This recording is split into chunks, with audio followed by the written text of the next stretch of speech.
अस्सलामुअलैकुम, welcome to health and happiness with doctor Varda Sikandar. EFUM health forum, जहां रोज़ाना हम आपको मुख्तलिफ हेल्थ टॉपिक्स के बारे में बताते हैं घर बैठे। तो आज इस टॉपिक पे मैं बात करने जा रही हूँ।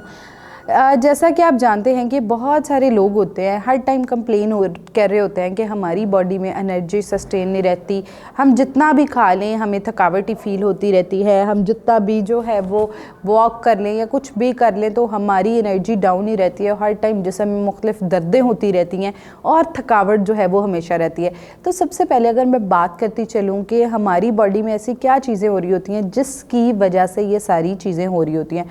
रूट कॉजेज़ में सबसे पहले आपकी एनर्जी डिप्राइव रहने की एक बहुत बड़ी वजह ये होती है कि आप अपनी बॉडी को एनर्जी उस टाइम नहीं देते जिस टाइम बॉडी को एनर्जी रिक्वायर्ड है। हमारी बॉडी को बिल्ड किया हुआ है तो इसमें बहुत अहम है कि हम लोग 3 मेजर मील, 2 स्नैक लें, नाश्ता ज़रूर करें, दोपहर का खाना नहीं रात को।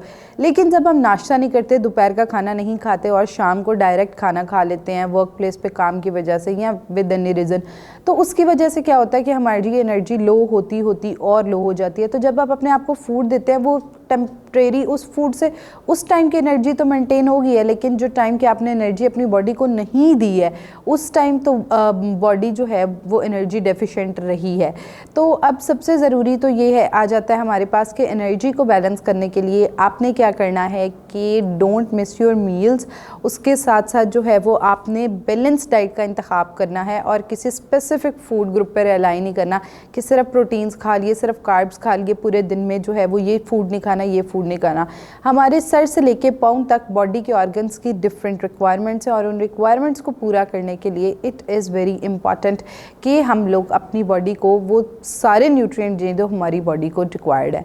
अच्छा, अब जो है वो सेकेंडली हमारे पास चीज़ ये आ जाती है कि अगर आपको हर टाइम डेफिशिएंसीज फील होती रहती हैं, हर टाइम यू फील दैट कि कभी बाजू में दर्द निकल आया, कभी टांगों में।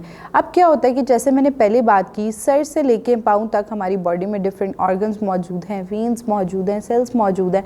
अब हर बॉडी के ऑर्गन की फंक्शनिंग के लिए मुख्तलिफ न्यूट्रिएंट्स जो हैं वो हमारी बॉडी को रिक्वायर्ड होते हैं।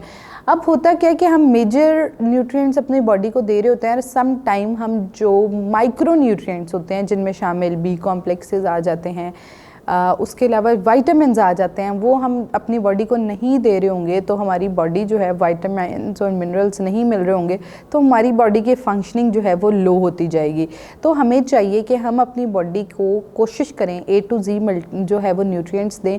अगर आपको कोई बीमारी है तो उसके साथ साथ आप अपने डॉक्टर की एडवाइस से मल्टी वाइटामिन का इंतखाब कर सकते हैं, या कोई स्पेसिफिक डिजीज़ है तो उसकी वजह हो समटाइम्स कैल्शियम की डेफिशिएंसी से आपको हड्डियों में दर्द हो रही होती है, जबकि विटामिन C की डेफिशिएंसी से आप इम्यूनो कॉम्प्रोमाइज हो जाते हो। इसी तरह जिंक की डेफिशिएंसी से गट हेल्थ अफेक्ट होती है, बायोटिन नहीं मौजूद होगा तो बालों पे इफेक्ट आएगा, कोलेजन। तो इसलिए आपको चाहिए कि आप मेक श्योर करें कि आपकी बॉडी में बॉडी कम्प्लीटली विटामिनलाइज और मिनरलाइज हो, कोई भी बॉडी में जो न्यूट्रिएंट है वो डेफिशिएंट ना हो।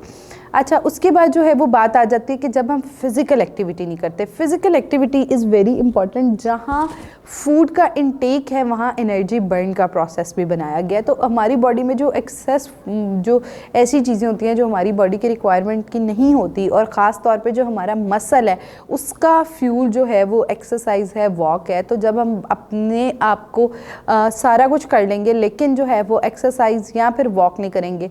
अब अमूमन हमारे पास पेशेंट्स आके कहते हैं कि हम लोग तो वॉक करते हैं, एक्सरसाइज हम ना भी करें खैर है क्योंकि हम घर का सारा काम करते हैं। अब वो क्या होता है कि घर के काम में वेट भी नहीं रिड्यूस हो रहा होता है या इस तरह, क्योंकि हम थोड़ा सा काम करते हैं उसके बाद फिर बैठ जाते हैं, वो एक जो बॉडी का मैकेनिज़्म है वो नॉर्मल नहीं हो पाता। तो उसके लिए बहुत ज़रूरी है कि आप एक स्पेसिफिक टाइम निकाल के 30 से 40 मिनट जिसमें आप वॉक, एक्सरसाइज, इस तरह की चीज़ें जो है वो शामिल कर सकते हैं। अच्छा, लास्टली जो है वो हमारे पास एक चीज़ जो है वो बहुत कॉमनली देखी जाती है कि लोग कहते हैं कि एनर्जी मेंटेनेंस के लिए प्रॉपर डाइट प्लान जो है वो ज़रूर आपको फॉलो करना चाहिए। और इसमें कोई डाउट नहीं कि क्योंकि इससे ये होता है कि एक तो आपकी फूड की क्वालिटी ठीक रहती है, क्वांटिटी ठीक रहती है, आपको पता होता है आप कितने मैक्रोज ले रहे हो, कितने माइक्रोज दे रहे हो, आपकी गट हेल्थ अच्छी रहती है। एक फूड इमिट का कॉन्सेप्ट होता है कि आपकी बॉडी को कितना गट को रेस्ट मिल रहा है, कितना तो आपकी बॉडी जो है वो कम्प्लीटली जो है वो हेल्दी रहती है। तो दीज आर द थिंग्स के जिससे आपको जो है वो वो आपकी बॉडी जो है वो हेल्दी भी रहेगी और आप ये जो बार बार कंप्लेन कर रहे होते हैं लेथार्जीनेस, फटीग और ये चीज़ जो है नहीं होगी। So it is very important कि अगर आपको कोई भी प्रॉब्लम होती है उसमें अर्ली मॉनिटरिंग कराएं। बायोकेमिकल एनालिसिस जो है वो after 6 month is very important. और अगर आप किसी डिज़ीज़ के साथ हैं तो फिर भी आपको वक्तन ब वक्तन उस अपने डॉक्टर को रजू करके टेस्ट कराते रहना चाहिए। तो अगर आप इस किस्म का कोई भी मसला फेस करें, आपकी एनर्जी डिप्राइव रहती है, लेथार्ज रहते हैं, जितना भी खा लें आपकी बॉडी जो है वो एनर्जेटिक नहीं होती, तो आपको चाहिए अपने करीबी न्यूट्रिशनिस्ट को कंसल्ट करें और एक प्रॉपर डाइट प्लान अपने जिस्म के मुताबिक जो है लें। और अब आप घर बैठे हमारे EFUM हेल्थ फोरम पर मौजूद कंसल्टेंट्स को भी कंसल्ट कर सकते हैं। अगर आपका इस टॉपिक से मुतल्लिका कोई भी सवाल है तो आप कमेंट सेक्शन में हमसे पूछ सकते हैं। Don't forget to subscribe our channel. मिलते हैं एक नए एपिसोड के साथ। अल्लाह हाफिज़।